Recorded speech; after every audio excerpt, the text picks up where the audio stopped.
বছরের প্রথম দিনেই ভারতবাসীর জন্য এলো সুখবর। দেশটিতে জরুরি ভিত্তিতে ব্যবহারের জন্য বিশেষজ্ঞদের ছাড়পত্র পেয়েছে অক্সফোর্ডের করোনা ভ্যাকসিন কোভিশিল্ড। এখন কেন্দ্রীয় ঔষধ নিয়ন্ত্রক সংস্থার সবুজ সংকেত পেলেই এটি দেয়া শুরু করবে ভারত জুড়ে। এতে দেশটির সেরাম ইনস্টিটিউটের সঙ্গে বাংলাদেশ সরকার ও বেক্সিমকোর ৩ কোটি ডোজের জন্য চুক্তি থাকায় টিকাটি পাওয়ার পথ আরও সুগম হলো। ভারতের কেন্দ্রীয় ওষুধ নিয়ন্ত্রক সংস্থা ড্রাগস কন্ট্রোলার জেনারেল অব ইন্ডিয়ার ডিসিজিআই-এর বিশেষজ্ঞ প্যানেলের সঙ্গে ৩০ ডিসেম্বর বৈঠকে বসে অক্সফোর্ড ও ফাইজারের করোনা ভ্যাকসিন সংশ্লিষ্টরা। এ সময় জরুরি ভিত্তিতে টিকা ব্যবহারের অনুমতি দিতে আবেদন করে তারা। তবে সেদিন চূড়ান্ত সিদ্ধান্ত নিতে পারেনি বিশেষজ্ঞ কমিটি। আর নতুন বছরের প্রথম দিন আবারও বৈঠকে বসেন তারা। আলোচনা পর্যালোচনার পাশাপাশি সব তথ্য উপাত্ত খতিয়ে দেখে আসে অক্সফোর্ডের ভ্যাকসিন জরুরি ভিত্তিতে ব্যবহারের ছাড়পত্র দেওয়ার সিদ্ধান্ত। বিশেষজ্ঞদের এই সুপারিশ এখন বিবেচনার জন্য যাবে ডিসিজিআই। তাদের চূড়ান্ত অনুমোদন ছাড়া ভারতে কোনো ওষুধ বা টিকা দেয়া যায় না। দেশটির স্বাস্থ্য মন্ত্রণালয় জানিয়েছে, কেন্দ্রীয় ওষুধ নিয়ন্ত্রক সংস্থার অনুমোদন পাওয়ার পর দ্রুততম সময়ে দেশজুড়ে অক্সফোর্ডের ভ্যাকসিন দেয়া শুরু হবে। সরকারি সূত্রের বরাতে দেশটির সংবাদ মাধ্যম জানাচ্ছে, অক্সফোর্ড ও অ্যাস্ট্রাজেনেকার যৌথ উদ্যোগে ভারতের পুনের সেরাম ইনস্টিটিউট অক্সফোর্ডের কোভিশিল্ড ভ্যাকসিন তৈরির কাজ চলছে। আর সেরাম জানিয়েছে, করোনা প্রতিরোধে ৯৫% পর্যন্ত কার্যকর ভূমিকা নিতে পারে এই ভ্যাকসিন। এরই মধ্যে ৪ থেকে ৫ কোটি ডোজ প্রস্তুত রেখেছে তারা। ৩০ ডিসেম্বর বিশ্বের প্রথম দেশ হিসেবে অক্সফোর্ডের টিকা জরুরি ভিত্তিতে প্রয়োগের অনুমতি দেয় যুক্তরাজ্য, পরে যোগ দেয় আর্জেন্টিনা। বাংলাদেশ সরকার ও বেক্সিমকো ফার্মাসিউটিক্যাল অক্সফোর্ড অ্যাস্ট্রাজেনেকার এই ভ্যাকসিনের ৩ কোটি ডোজ কিনতে চুক্তি করেছে সেরাম ইনস্টিটিউট অব ইন্ডিয়ার সাথে। এই অনুমোদনটাকে আমরা নির্ভর করতে পারি, এর সেফটি এফিকাসির উপর আমরা আস্থা রাখতে পারি। তো অক্সফোর্ড ভ্যাকসিনটা বাংলাদেশের যে কোল্ড চেন তার সাথে সম্পূর্ণভাবে মানানসই।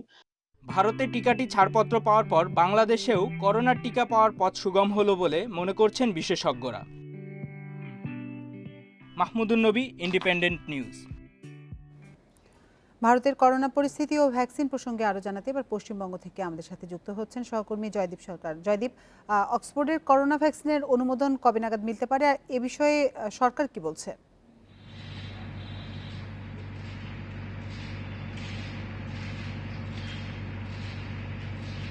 আপনাকে জানিয়ে রাখি যে আজকে ড্রাই রান চলছে পশ্চিমবাংলার উত্তর ২৪ পরগনা জেলার ৩টে জায়গায় মধ্যমগ্রাম, দত্তাবাদ এবং বাদুরিয়া নামে ৩টে জায়গায় আজকে পরীক্ষামূলক ড্রাই রান চলছে। এবং অনুমোদনের সমস্ত বিষয়টাই শেষ পর্যন্ত নির্ভর করছে ড্রাগ কন্ট্রোল অথরিটি অফ ইন্ডিয়ার নির্দেশের এবং তাদের যে সমীক্ষার সিদ্ধান্ত তার উপর। আমরা যেটা জানতে পারছি যে তাদের পক্ষ থেকে আগামী ৭২ ঘন্টার মধ্যে এ বিষয়ে চূড়ান্ত রিপোর্ট তারা সরকারকে দেবে।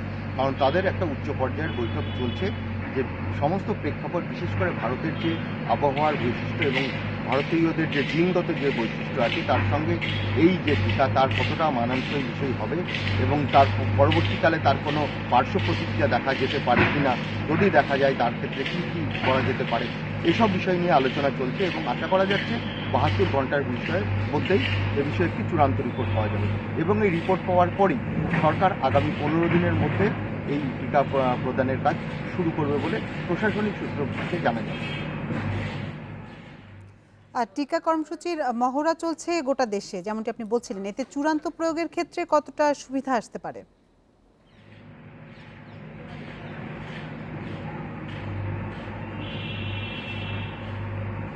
অবশ্যই গোটা দেশের মানুষ আশাবাদী। আপনি জানেন যে ভারতবর্ষে প্রায় ১০ মাস ধরে কার্যকর লকডাউন থেকে আরম্ভ করে নানা সমস্যায় বিধ্বস্ত হয়ে আছে। দেশের সামগ্রিক উন্নয়ন থেকে কর্মসংস্থান সমস্ত কিছু একটা বিপর্যস্তের ছবি চারিদিকে। এখানে দাঁড়িয়ে করোনা রোগ থেকে মুক্তি পেতে সকলেই টিকা নিতে আগ্রহী, কিন্তু যেটা জানা যাচ্ছে যে সরকার ৪টে ধাপে এই টিকা প্রদান করতে চায়। প্রথম দিকে অবশ্যই সেনাকর্মী, পুলিশ, স্বাস্থ্যকর্মী তাদেরকে রাখা হয়েছে। তারপর হচ্ছে যারা প্রবীণ মানুষ, যাদের বয়স ৫০-এর ঊর্ধ্বে এবং যাদের মধ্যে কোমরবিডিটি আছে তাদেরকে একটা ধাপে রাখা হচ্ছে এবং এইরকমভাবে ৪টে ধাপ করা হয়েছে।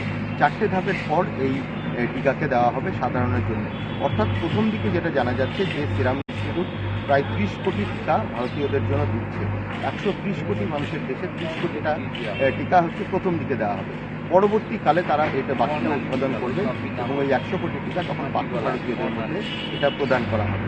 এবং স্বাভাবিকভাবে মানুষ একটা স্বস্তির নিঃশ্বাস ফেলছেন যে এতদিন একটা প্রতিষেধক গোটা বিশ্বের মতন এখানকার মানুষেরও জীবনযাত্রা কার্যত বিধ্বস্ত হয়ে আছে। যে এখনো পর্যন্ত ভারতের ট্রেন চলাচল এখনো বন্ধ আছে, অনেক জায়গায় বাস চলাচল নেই, স্বাভাবিক জীবনযাত্রা নেই, দোকানপাট বন্ধ, সব মিলে একটা বিধ্বস্ত ছবি। এর থেকে রেহাই পেতে যদি টিকা প্রদান একমাত্র পথ হয় এবং সরকারি যে পদক্ষেপ নিচ্ছে সেটাকে সকলে কিন্তু স্বাগত জানাচ্ছে। তবে সকলের মনের মধ্যে একটা আতঙ্ক আছেই, যদি এর কোনো পার্শ্ব প্রতিক্রিয়া দেখা যায় তবে সকলেই বিশ্বাস রাখছেন বিজ্ঞানের প্রতি, কারণ সেটাই তাদের কাছে একমাত্র এবং শেষ ভরসা। ভারতের পশ্চিমবঙ্গ থেকে জানাচ্ছিলেন সহকর্মী জয়দীপ সরকার।